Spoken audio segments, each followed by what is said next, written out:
2025 dengan tema with the theme Selendang Sang Gandrung. Happy watching.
Hidupi gandrungku, ku cari jalanku untuk menemukan sejatinya gandrung dalam diriku.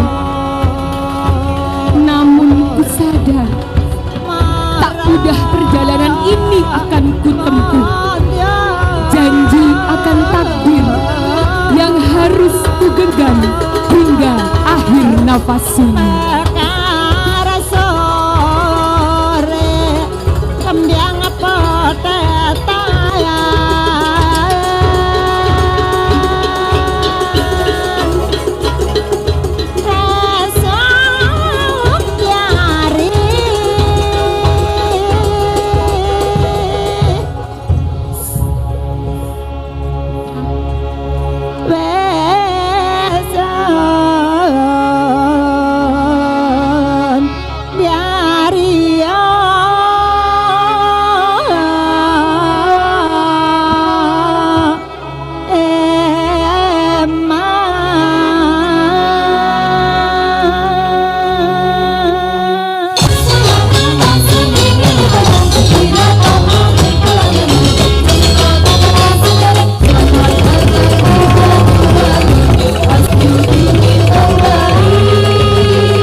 Si aku, si kini rasa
sira kadung dadi gandrung Yudon utuhang temenanan Dik.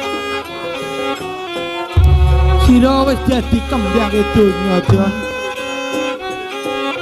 Sira kudu eling ambi kawitane ya Dik. Mulya ngetan pring wetan pring bumi blambangan Banyuwangi junjungan dedekno aja kang dedek gandrung Banyuwangi nene bisa dadi lan mampu semebrong arom gandane Dik. Yo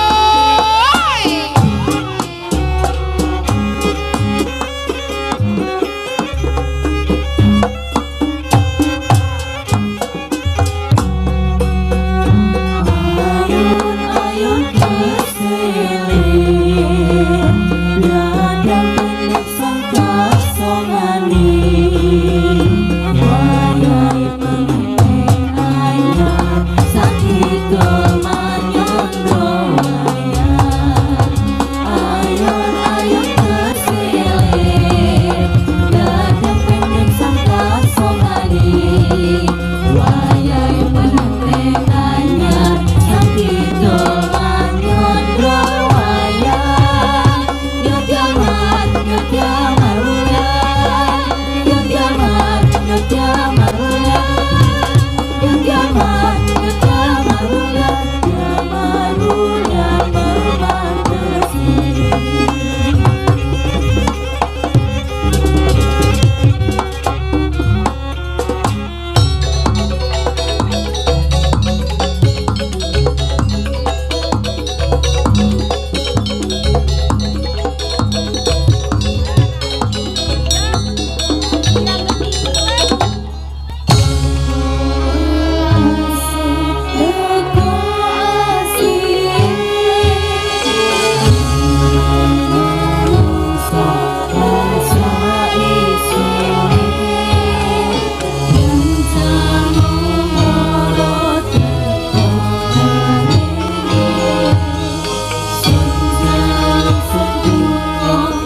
ayo kencang kita.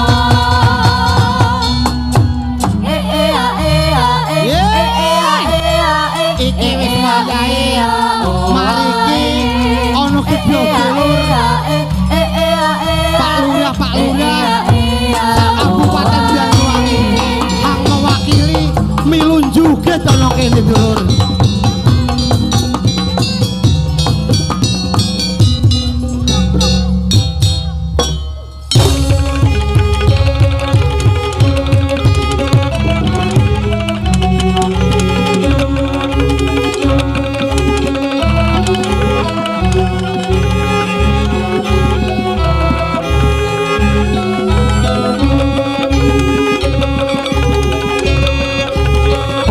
Pak Lurah wis siap mriko Pak.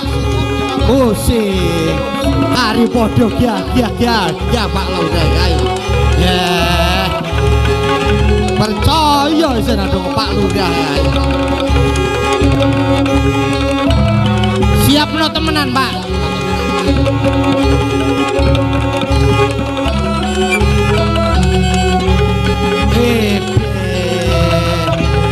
Pak Lurah sak Kabupaten Banyuwangi.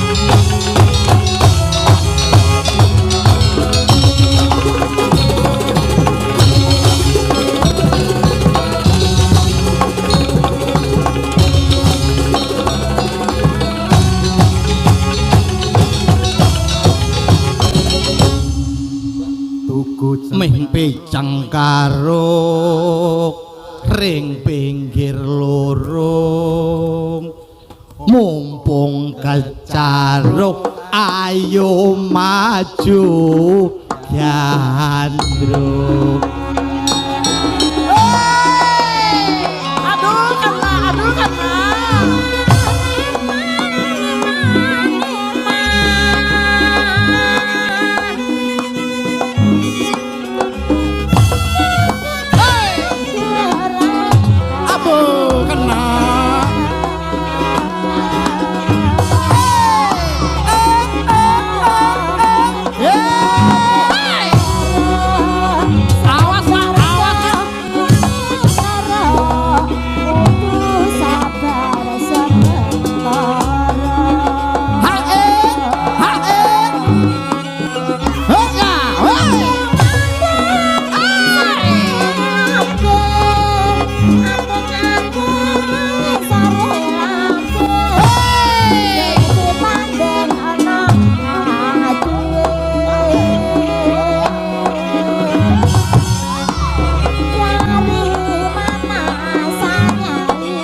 Pak Lurah kae. Hacake Dik. Iki Mas yo jalune papak yo mage anter kencal gitu. Kencale mage antar. Yo. Kembang waru aranono Dik.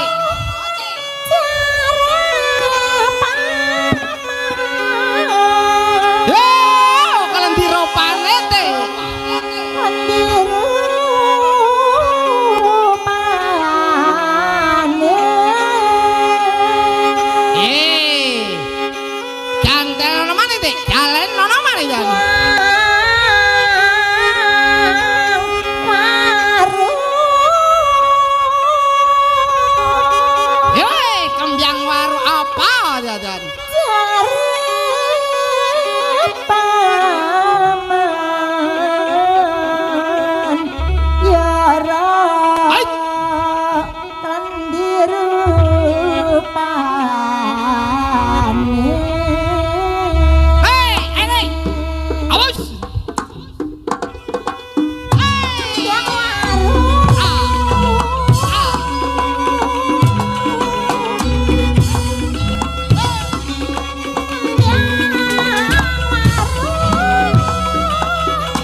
aja lali sawerane rada, sawerane tok kena kari melit-melit Pak Lurah iki ya. Aprate sampur yang kedua sampur dimulai.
Piang-piang wetan wayang lecet Sepucuk puji marang Gusti Pangeran hanyerangnya jagat bumi lan saisine muga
antara sejuta mata terpana dengan bisikan kagum. Namun dalam diriku, tarian ini terasa seperti jeritan sunyi.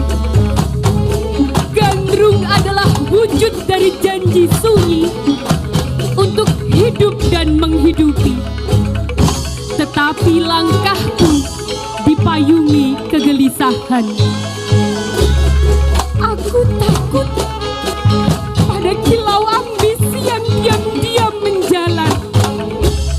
Takut ia menjadi kabut pekat yang menggelapkan mataku, merenggut kemurnian niat.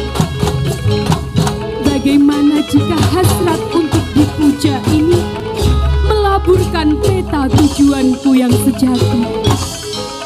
Aku hanya ingin menjadi wadah yang hening, bukan panggung bagi keangkuhan yang merampas makna laku sejatiku sebagai seorang gandrung.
Si kembiar iki, ye iki, Mbak.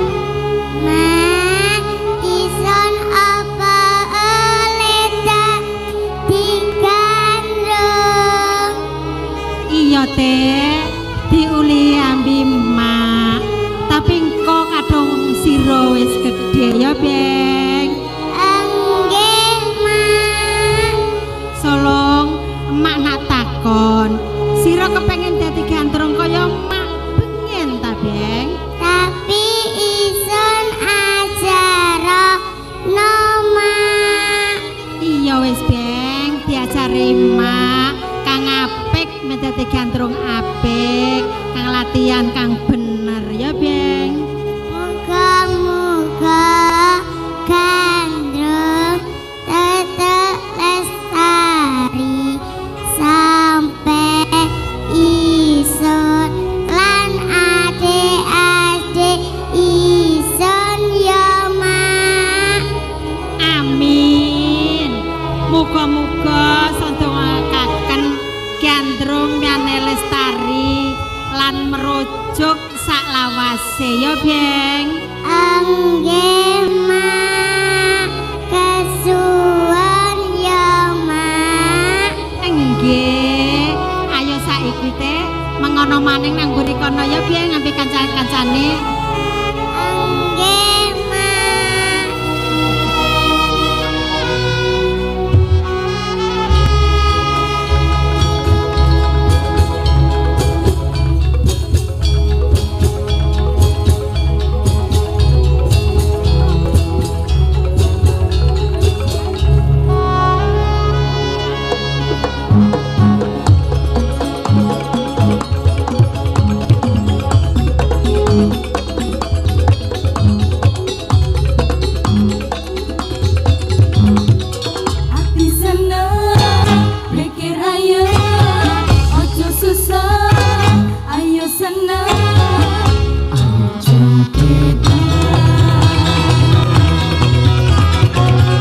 Jarang gandrung pelambiangan, rupane manis arene, bisa wanggerai kangane.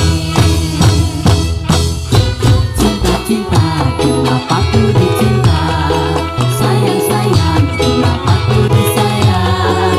Manisnya senyumanmu, tajamnya lirikanmu, membuatku terpesona. Manisnya senyumanmu, tajamnya lirikanmu, membuatku terpesona. Cinta-cinta, kenapa ku dicinta? Sayang-sayang, kenapa ku disayang? Manisnya senyumanmu, tajamnya lirikanmu, membuatku terpesona. Manisnya senyumanmu, tajamnya lirikanmu, membuatku terpesona.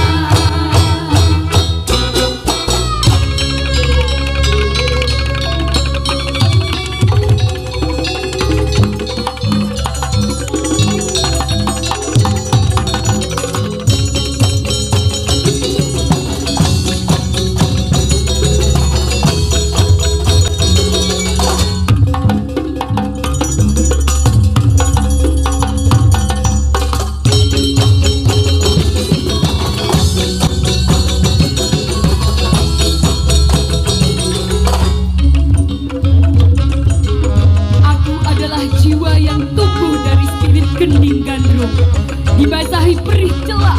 Hidupku nafas untuk bentangan selendang ini. Kini kau pegang kehormatan ini, wahai tunas Gandrung. Mahkota ini janji luhur, selendang ini bentangan harapan dan doa. Panggung ini bukan sekedar sorak, tapi ujian kesetiaan hati. Menarilah, menarilah nak dalam kebenaran. Jika memilih, luruskanlah langkah, jernihkanlah niat, jadikan wiraga dan wirasa cermin suci. Sebab Gandrung yang kau jaga luhur agar menjagamu dari gelap.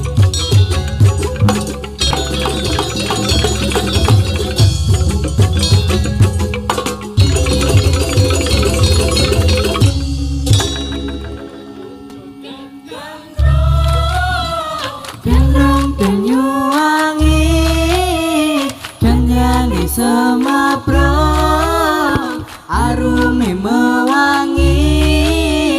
Joget-joget Gandrung, Gandrung Banyuwangi, kanyane semapro, arume mewangi.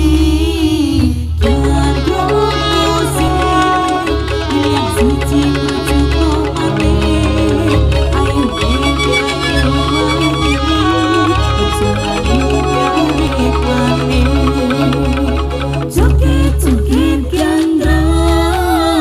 Gandrung Banyuwangi, kanyane semapro, arume mewangi.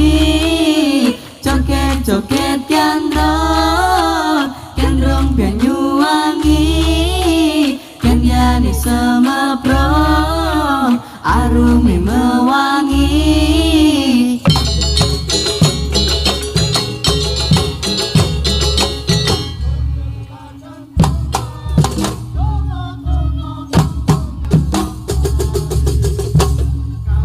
Jalan-jalan hang padu,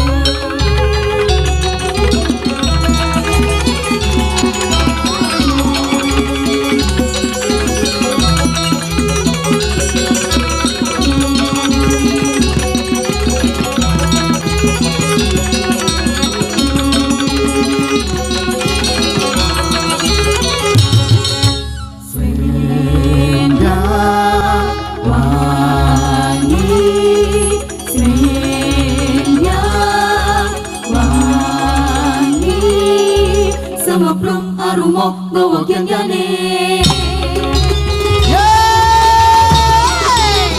Ang sabar wadon.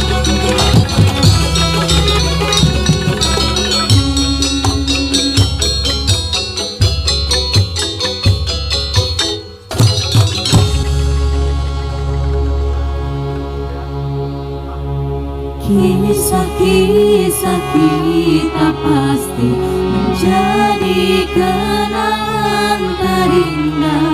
Nada-nada tercipta membangun dalam ingatan. Ruang-ruang dan waktu berisikan memori. Hati terasa jauh, asal semesta bahagia.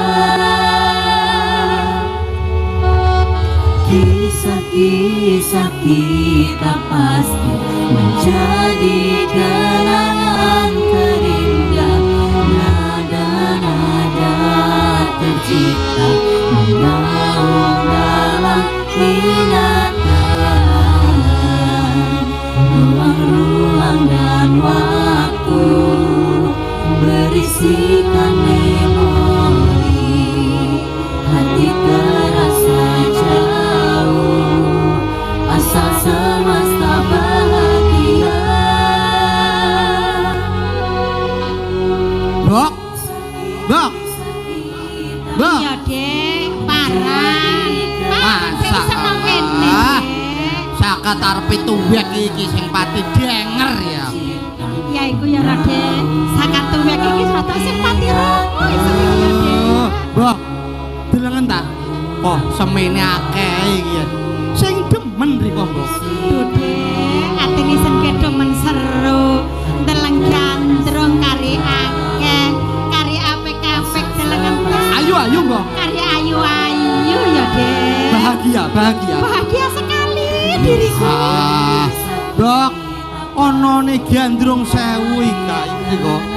Iki mujudaken cintane. Wong Banyuwangi iki demen nang gandrung. Iya dek, alhamdulillah ya. Ya, Bok. Riko rungu ta iki Kang milu gandrung kang teko ning rungan Banyuwangi weruh riko. Oh sing Masalah. Nanti biasa dek. Kang Ado Solo Jakarta. Ya. Surabaya, Sidoarjo, Itu yo. Malang, Tulungagung, Kediri, Batu Malang, Sidoarjo. Kono maning jare ana kan teko Papua. Iya Papua, Sulawesi Selatan, Sumatera Barat, riko kau. Amerika milu ya Mbak. Masalah serangkem ono milu riko masalah. Kepengin terus Yo. nang Amerika. Terus riko kelendi ki ana gandrung iki kae. Ya iku ya dek. Ya iku ya dek yo. Muga-muga lantaran ana gandrung sewu iki bisa ana gandrung hang sak temene gandrung. Iya, Bok. Hang bisa njaga lan jejeg ajeke Ajeke gandrung gandrung Banyuwangi ya dek. Ya, ayo Mbok dideleng. Ayo. Iki kae sememblunge gandrung Banyuwangi.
solong donnya apa sampur limper kemka cemlorot kalintang darurat ya maat perget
Sore ini Selat Bali menjadi saksi semangat anak-anak yang tidak pernah berhenti menari untuk negeri. Kini tugas kami sebagai empu tari telah usai. Dengan penuh bangga dan haru kami menyerahkan kembali anak Anda kepada para orang tua, para wali yang mulia. Lihatlah, di tengah ribuan penari ini ada anak yatim piatu yang menari dengan hati. Mereka menari untuk ayah dan ibu yang telah tiada. Dan hari ini mereka ingin merasakan kebahagiaan yang sama. Ada sosok Bupati Banyuwangi. Ayo Bu, muduna Bupati. Riko Ibu Ewang Banyuwangi. Riko Ibu Ewang Banyuwangi. Muduna Bu Ipuk, pelukan anak-anak Riko hang yatim piatu iki. Mbakne anak-anak Riko ngerasakno kebahagiaan podo ambi konco-koncone. Ibu Bupati Banyuwangi mohon berkenan untuk bisa menghampiri para penari gandrung yatim piatu, dan kami juga turut mengundang Menpan RB Republik Indonesia Ibu Rini Widiantini, Wamenpan RB RI beserta istri. Kami turut juga mengundang Wakil Bupati Banyuwangi, Sekretaris Daerah Kabupaten Banyuwangi, anggota 7 BPK RI beserta istri, Ibu Ina Amania, Ibu Dina Lorenza Audria, Bapak Soni Tegana Paramita dari DPR RI, Bapak